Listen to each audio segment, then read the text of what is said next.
Hello, നമ്മളെല്ലാവരും ഏറെ ആകാംക്ഷയോടെ കാത്തിരിക്കുന്ന ചിത്രങ്ങളുടെ ഏറ്റവും പ്രധാനപ്പെട്ട OTT അപ്ഡേഷനാണ് ഇന്നൊരു വീഡിയോ ഭാഗത്ത്.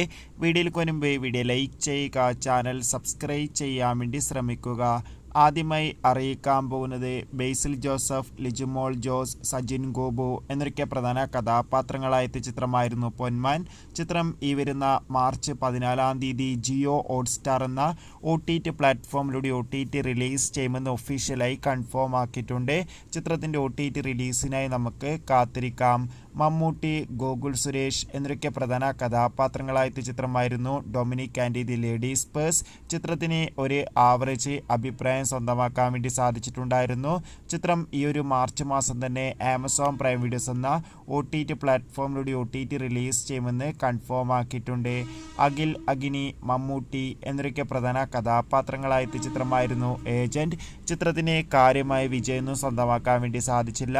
എന്നാലും ഏവരും ഏറെ ആകാംക്ഷയോടെയാണ് ഏജന്റ് എന്ന ചിത്രത്തിൻ്റെ OTT റിലീസിനായി കാത്തിരിക്കുന്നത്.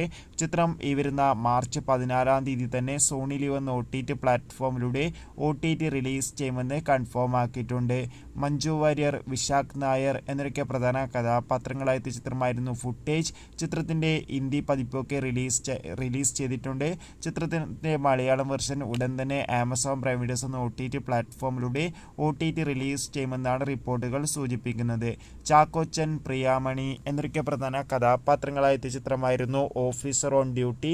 ചിത്രം ഈ വരുന്ന ഏപ്രിൽ മാസം വിഷു സ്പെഷ്യലായി നെറ്റ്ഫ്ലിക്സ് എന്ന OTT പ്ലാറ്റ്ഫോമിലൂടെ OTT റിലീസ് ചെയ്യും. വിനീത് ശ്രീനിവാസൻ നായകനായെത്തിയ ചിത്രമായിരുന്നു ഒരു ജാതി ജാതകം. ചിത്രം ഈ വരുന്ന മാർച്ച് 14 മനോരമ എക്സ് എന്ന OTT പ്ലാറ്റ്ഫോമിലൂടെ OTT റിലീസ് ചെയ്യുമെന്ന് കൺഫേം ആക്കിയിട്ടുണ്ട്. പൈങ്കിളി എന്ന ചിത്രത്തിൻ്റെ OTT അവകാശങ്ങൾ മനോരമ എക്സ് ആണ് സ്വന്തമാക്കിയിട്ടുള്ളത്. മാർച്ച് മാസം തന്നെ ചിത്രം OTT റിലീസ് ചെയ്യുമെന്നാണ് റിപ്പോർട്ടുകൾ സൂചിപ്പിക്കുന്നത്.